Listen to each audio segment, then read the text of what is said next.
Son las 10 de la mañana con 16 minutos, ya de vuelta con ustedes y listos para nuestra entrevista del día de hoy. Queremos comentarles que el viernes pasado fue lanzado el libro El Proceso Constituyente Chileno 2019-2022, análisis, interpretaciones y perspectivas, una publicación que analiza distintos hitos de este momento que sabemos es de alta relevancia en la historia y el devenir político de nuestro país. Dentro de lo que se plantea, que era primera vez además que una propuesta constitucional se redactaba por una comisión electa por ciudadanos y que surgió además como respuesta institucional a lo que fue la crisis política de octubre de 2019. Queremos conversar respecto a esta publicación, pero además las proyecciones que tiene en el debate actual a propósito de marcha con el doctor Mauricio Olavarría, director del Departamento de Estudios Políticos de la Universidad de Santiago de Chile, además uno de los autores de los artículos que están presentes en esta publicación. ¿Cómo está, profesor? Muy buenos días y como siempre, gracias por acompañarnos. Bueno, buenos días, Rodrigo, y muchas gracias a ustedes por la oportunidad de poder comentar acerca de este libro, que es un aporte, un trabajo intelectual de todos los colegas de nuestro departamento y además, muy importante, de un profesor visitante de nuestro departamento, que es el colega Antonello Canzano de la Universidad Gabriel D'Annunzio de Italia, que estuvo justamente de visita en nuestro departamento en agosto-septiembre del 2022 y que quiso participar también. Nosotros le invitamos, él aceptó de mucho agrado y este es el reflejo de este trabajo. Que fue muy intenso. El libro se terminó de escribir en marzo del 2023 y los colegas todos también terminando de escribir en plenas vacaciones, la verdad, haciendo los últimos retoques. Todos estuvieron de acuerdo y todos de muy buena gana tomaron parte de sus vacaciones para hacer los últimos retoques del libro y lo mandamos a la editorial en marzo del 2023 y salió ya definitivamente ahora. El libro va a estar a disposición en nuestro sitio web para una descarga gratuita. Es un libro electrónico que va a tener distribución gratuita. Puedes descargarse en nuestro sitio web ya desde la vuelta de este receso, digamos, de esta semana y la próxima. Nuestro sitio web es dep.usach.cl. Ahí lo pueden descargar y a plena disposición. Sí, un buen dato también el que nos aporta. Ahí, profesor, además de la amplia gama de académicos y académicas que están presentes en esta publicación, también destacar que en la presentación estuvo la profesora de la Universidad de Chile, Verónica Figueroa Güencho, ex subsecretaria de Educación Superior, además, acompañando lo que fue esa presentación. Ya yéndonos a lo que es el contenido y particularmente los aportes que puede hacer al momento actual que estamos viviendo, profesor, sabemos que a la luz del proceso y los resultados que vemos hasta el momento, surge también la gran pregunta si este era el camino más propicio para lo que eran las demandas ciudadanas de ese octubre de 2019. ¿Cómo analizamos también ese trasfondo del estallido? Y vamos también dilucidando otras interrogantes, por ejemplo, la que encabeza su artículo, ¿cuándo despertó Chile también? Bueno, sí, en realidad el libro analiza todo el proceso desde el 2019, el llamado estallido social, digamos, hasta su conclusión. Y varios capítulos abordan eso. Por ejemplo, el capítulo del colega Alfonso Dingemans analiza todos los intersticios de la economía política, es decir, las negociaciones, las interpretaciones, digamos, los juegos estratégicos que hubo de lado y lado. El capítulo de Marcelo Mella también aborda el tema de la fragmentación partidaria, cómo esta fragmentación partidaria incidió en la representación y finalmente en lo que concluyó, en la propuesta que concluyó, ¿verdad? Los trabajos, por ejemplo, de la colega Carolina Segovia y del colega Rodolfo Dice, 2 capítulos, se pregunta, bueno, ¿quiénes son los votantes de lado y lado? ¿Cuáles son las expectativas? ¿Cómo se perfilan? Para poder entender también qué es lo que fue influyendo finalmente en el resultado. Ellos hacen un análisis muy detallado, muy pormenorizado, y son muy interesantes los hallazgos y las conclusiones a las que llegan. Después está, por ejemplo, el capítulo, antes de entrar a la que usted me pregunta respecto de mi capítulo, está el capítulo del colega Nelson Paulo, que analiza un tema, fíjese, bien interesante, ¿no es verdad? Bueno, ¿cuáles son los mensajes con revestimientos éticos y morales que se dieron, digamos, de lado y lado al interior de la convención? ¿Cuáles fueron los mensajes, ¿no es verdad? Porque hubo una alta discusión de moralidad. Cada uno de los actores se sentía revestido de este hálito de moralidad. Entonces es muy interesante lo que... Y después el capítulo de las colegas Lucía Damer y Pamela Rubio analizan, digamos, los temas de paridad, la incorporación de los pueblos indígenas en la discusión. El capítulo de Bernardo Navarrete también analiza, bueno, cómo esta discusión impacta a todo el tema de descentralización de los gobiernos subnacionales, etcétera. ¿No es verdad que hay una discusión? Él hace un paralelo con la constitución actual y las anteriores que ha tenido el país. Y ahí está el colega, finalmente, el colega Antonello Canzano, respecto de, bueno, se hace una pregunta recogiendo los debates europeos. ¿Esta propuesta constitucional era una revolución o era una reforma? Y ahora vamos a lo que usted me pregunta. Claro, mire, yo me hago la pregunta por lo siguiente. Toda la discusión del estallido social se planteó la idea del Chile despertó, ¿no es verdad? Eso fue lo que se argumentó hasta la Convención Constitucional. Pero luego del resultado del 4 de septiembre del 2022, ha habido una resignificación de todo esto, digamos, del despertar de Chile. Entonces la pregunta es, bueno, ¿despertó Chile, como decían los propulsores de todo este proceso, en octubre del 2019? ¿O despertó finalmente el 4 de septiembre del 2022 con los resultados? Y ahí hay una discusión, digamos, que yo planteo respecto desde los orígenes hasta recogiendo un tema bien interesante. Fíjese que el 2013 hubo recuerda usted toda esta promoción en las elecciones presidenciales de ese año, marcar en el voto AC. Sí, marca tu voto. La iniciativa Marca tu voto. Pero fíjese que no obstante toda la fuerza que generó, digamos, toda esa campaña, el 8% en primera vuelta y no superior al 10% en segunda vuelta, fue una marca en un contexto de baja participación electoral, ¿verdad? Este fue para el segundo gobierno de la presidenta Bachelet y es donde se ha registrado la menor votación, digamos, desde 1990 hasta acá, en donde, si recuerdo bien los números, 47% de la población participó. Entonces, un 8% de ese 47% fue el que estaba muy imbuido en hacer marca tu voto y hacer una asamblea constitucional. Entonces, ahí hay una discusión, digamos, que planteo dado la pregunta que usted hace. Sí, en ese sentido y también enlazándolo con parte de lo que plantea el profesor Marcelo Mella en el artículo que está en este mismo libro, profesor. Él dice que el proceso ha sido más un síntoma de la crisis que un factor de cambio y renovación de las rutinas instaladas previamente por los actores políticos. Ahí también uno se pone a analizar efectivamente cuánto fue lo que cambió internamente el elector y la electora chileno. Bueno, lo que ocurre es que, claro, Marcelo, profesor Mella, ¿no es verdad?, plantea esta idea y esta crisis todavía la estamos viviendo, digamos. No la hemos ido logrando superar. Se espera que con la propuesta constitucional que vamos a tener que votar en 17 de diciembre, vamos a ir finalmente resolviendo una crisis y generar bases constitucionales estables que nos permitan ya dejar atrás todo este proceso que ya lleva 4 años. Y avanzar una normalidad institucional. Entonces, ciertamente, digamos, ¿verdad?, el proceso fue más bien el reflejo, particularmente por los comportamientos que hubo, tanto al interior de la convención como alrededor de ella, ¿no?, ¿verdad?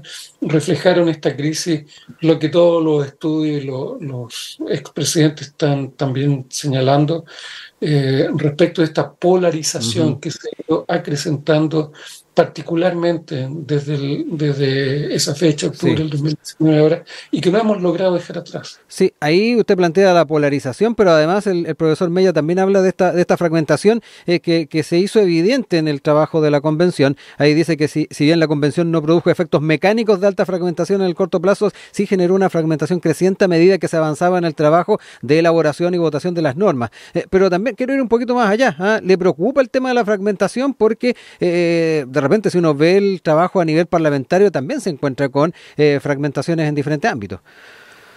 Bueno, es uno de los aprendizajes que ha generado, digamos, todo este proceso, en el sentido de que necesitamos reglas estables que tiendan a generar coaliciones que propendan a los acuerdos, a los consensos, porque la fragmentación lo que desincentiva generalmente establecer estos acuerdos. Lo que la fragmentación hace es darle todos los incentivos para que cada uno se refugie en su minoría y de ahí establezca trancar el proceso, digamos, ¿no? Entonces, desde ese punto de vista, ciertamente una de las lecciones que deja este proceso es esa. Ahora, si recuerdo bien, actualmente tenemos, no recuerdo bien la cifra, si 19 o 23 partidos políticos eh, en el Congreso, más todos aquellos que no tienen representación parlamentaria. Bueno, eso hace muy difícil poder establecer, digamos, acuerdos que permitan darle estabilidad al sistema político. Digamos. Los incentivos están justamente en potenciar las identidades minoritarias o particulares. Recuérdese usted, por ejemplo, digamos, en la última elección presidencial, quienes pasaron a la segunda vuelta tuvieron, si recuerdo bien, los números 27 y 25%. Digamos, entonces después de la segunda vuelta lo que salen a conseguir votos prestados.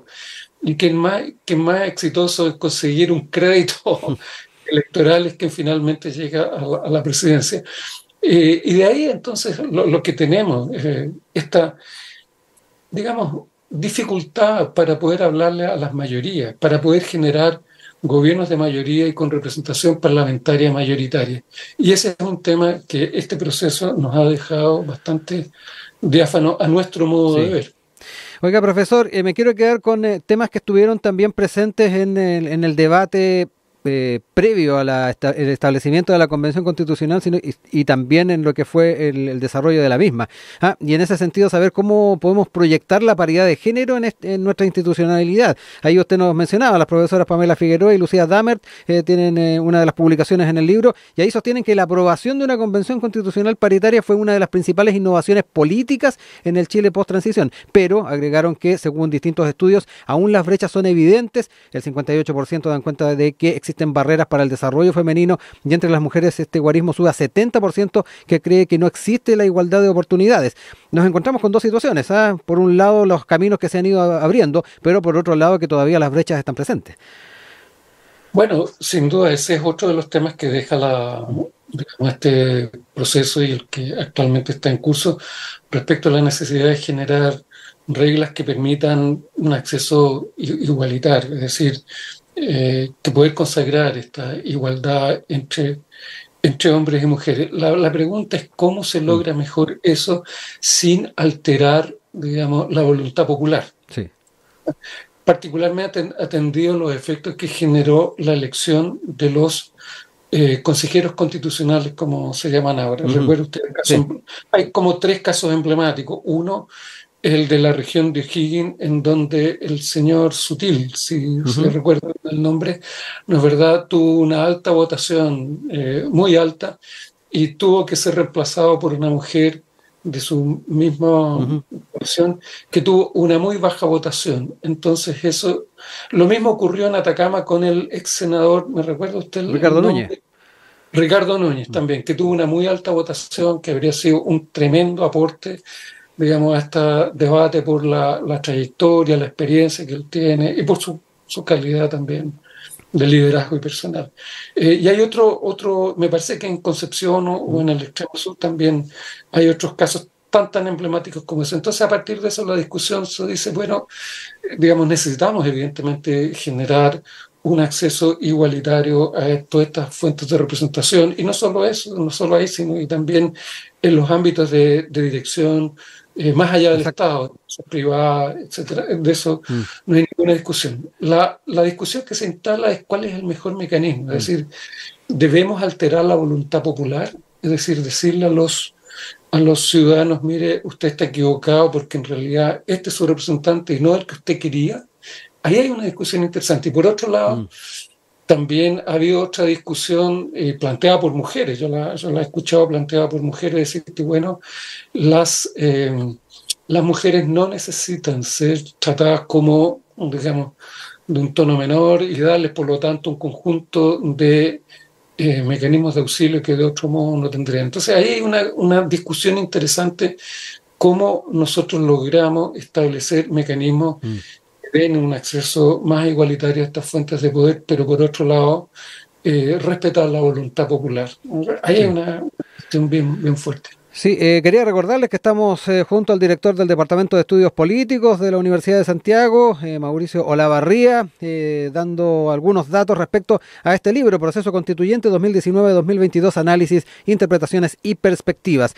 En ámbitos referentes, profesor, a lo que son los pueblos originarios, también estuvo en el ojo del huracán durante el anterior proceso constituyente. En el actual hay una representación de las etnias, pero que está alejada de lo que fue también la presencia en la Convención Constitucional. Ahí la profesora Figueroa y Damer también identifican una falta de soporte político institucional para avanzar en esta agenda. ¿Cómo ve también las posibilidades de poder ir estableciendo ciertos criterios comunes y un soporte político, como lo plantean ellas, en este ámbito? Bueno, ahí también se da una discusión parecida en el sentido que evidentemente necesitamos generar mayores mecanismos de inclusión, establecer, digamos, esta idea de reconocimiento de la diversidad, pero por otro lado también mantener un sentido de unidad del país, que fue digamos, muchos analistas lo que establecen es que ese 62% reflejó este rechazo, digamos, a la idea de desmembramiento del sentido de unidad nacional, etcétera, que fue lo que se dijo, sí, más o menos independiente de las opiniones que cada uno personalmente pueda tener respecto a eso, pero eso fue lo que se expresaron los analistas respecto del resultado. Entonces, el punto es bien delicado. Incluso recuerda usted que se hablaba de representación en términos de raza, particularmente cuando se estaba hablando de digamos, del sistema de justicia, como se llamó, y que las etnias iban a tener un sistema de justicia distinto claro, en algunos ámbitos, ¿no? Claro, y por lo tanto lo que se decía, ¿por qué darle un privilegio, un sentido, en razón, digamos, de la raza? Eso fue un debate muy acalorado, se recordaba. Entonces el punto es, bueno, ¿cómo generar estos mecanismos de representación sin nuevamente alterar la voluntad popular y el sentido de unidad nacional? Y el punto es, ¿por qué ir? Y esto lo planteo como pregunta, no hay ninguna idea preconcebida, pero no basta la capacidad de organización que puedan tener, digamos, los distintos grupos, así como las personas que están imbuidas de un determinado ideario político se agrupan y se juntan y por lo tanto plantean sus propuestas al sistema político y establecen las representaciones que los ciudadanos le quieran dar. ¿Por qué no ocurre lo mismo con las personas que son, digamos, de distintos orígenes, etnias u otros que fueran? Por otro lado, recuerda usted también lo que se discutió en la época, que en realidad el 99% de los chilenos tenemos genes indígenas. Es decir, probablemente yo tengo genes indígenas, usted los tiene. Somos parte digamos, de las etnias originarias. Entonces, ¿por qué? Porque sus apellidos no son mapuche o aymara u otro, o los míos. No formamos parte también de esas comunidades. Entonces, ahí hay una discusión interesante. Los genetistas, digamos, han puesto mucho, digamos, énfasis en esto. El 99% de los chilenos tenemos genes indígenas. Entonces, ahí la cuestión es, bueno, no sería también potenciar estas capacidades de organización de las distintas comunidades en términos de los sentidos de representación que ellos quieren expresar. Ahí hay otro debate muy interesante. ¿Cómo generamos estas representaciones y por lo tanto planteamientos hacia el sistema político sin alterar la unidad del país y sin alterar, digamos, la voluntad popular, ya expresada tan fuertemente? Sí, profesor, para ir cerrando, y también haciendo el vínculo con lo que estamos viviendo actualmente, usted ya nos decía, esto se terminó de redactar y de compilar en marzo de este año. El trabajo del actual Consejo Constitucional empezó a posterior. ¿Cómo también se genera ese enlace? ¿Cómo convive parte de estos planteamientos, análisis de lo que fue el trabajo de la Convención Constitucional con lo que estamos viviendo actualmente y que, dicho sea de paso, da la impresión de que está generando cierto desinterés en la ciudadanía? Bueno, la pregunta es si alguna vez estos procesos tuvieron mucho interés. Le digo, el de 2013, el 8%, 8% de un 47% marcó su voto. En el 2020, 2020, 22. 2020, Ah, ya, el 2020. 2020, no, el O sea, 2020 el formalmente el de proceso, porque, entrada. El claro, el de plebiscito de entrada entrada. estuvo revestido también, Mm.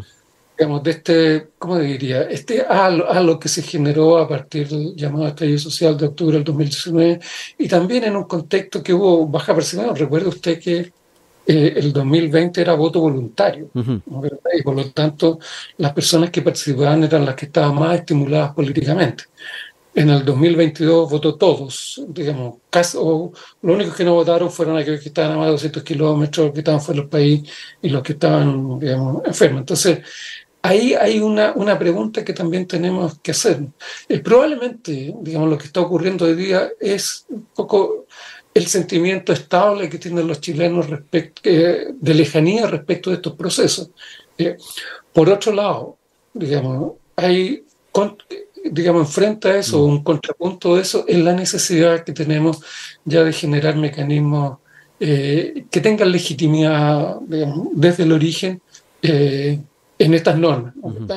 Ya, como se decía, ni la anterior ni esta, sino que una que nos una. O sea, ese fue uno de los eslogans.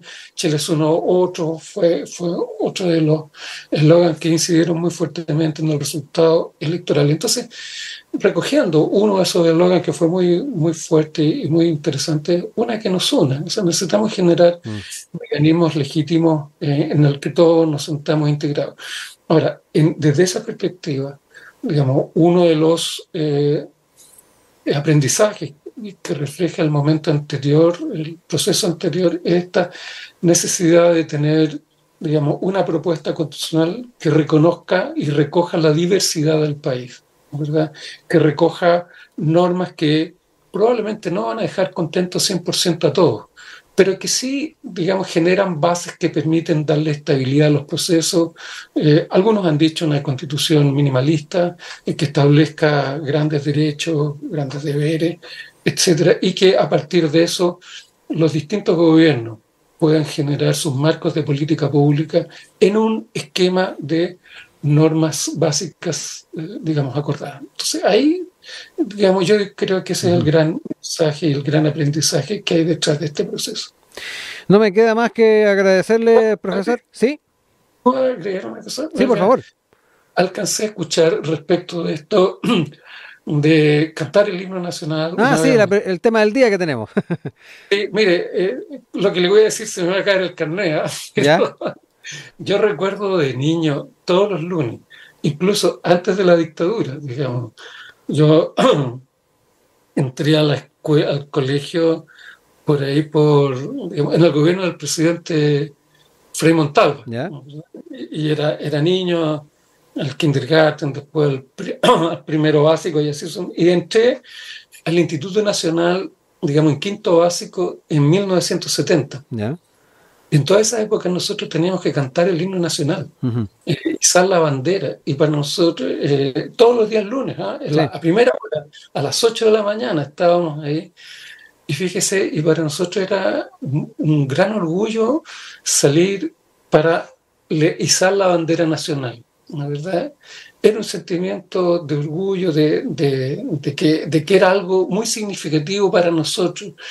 Y no, cuando estaba en el Instituto Nacional cantábamos el himno nacional y después cantábamos el himno del instituto, Mm. que vive compañeros, el himno institutano, Sí. el nombre más grande del colegio nacional. Entonces, ¿para qué decir? Me pongo la mano en el corazón.